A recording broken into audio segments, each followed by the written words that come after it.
First, I wanted to commend you and your office on two things that you've done recently. The first is to commit to divesting in fossil fuels in our city pension funds over the next 5 years.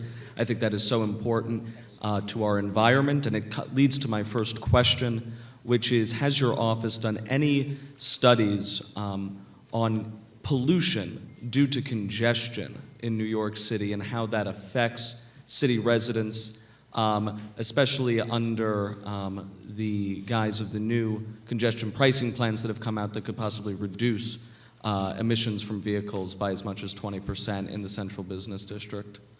You know, we haven't specifically done that audit, but we're certainly thinking about it. And let me tell you, part of the announcement I made with Mayor de Blasio on the beginning of process of divestment has been through the lens of being a fiduciary.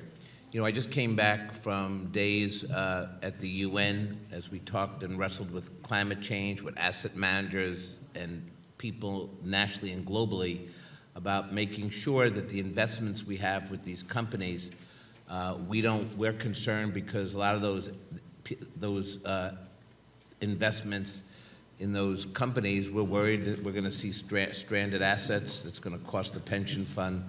The Paris Accord plays a significant role despite the fact that Trump actually spurred what's happening in the planet. So we are beginning a process, but it's a process through the lens of making sure that first and foremost, we protect the retirement security of our teachers, firefighters, city workers.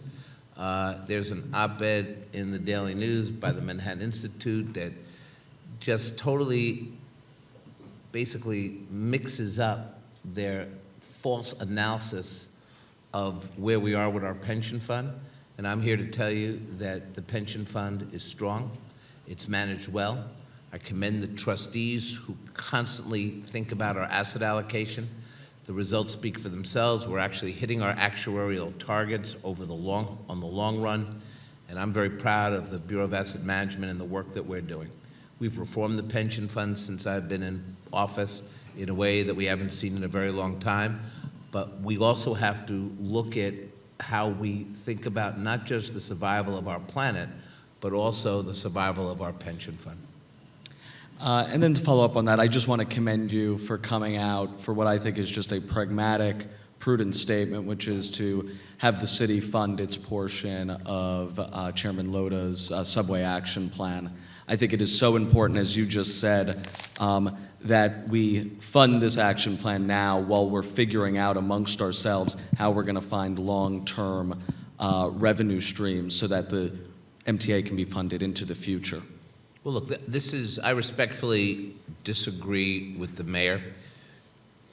There's a lot that we can argue about over the last 10, 15, 20 years about who didn't fully fund the MTA. You know, I know that, you know, the states had a real divestment plan for the MTA. We didn't fund it like we should, and we're paying the cost for that now. But I do believe that the city should have skin in the game on the emergency plan. And I do believe that we should share that cost with the state.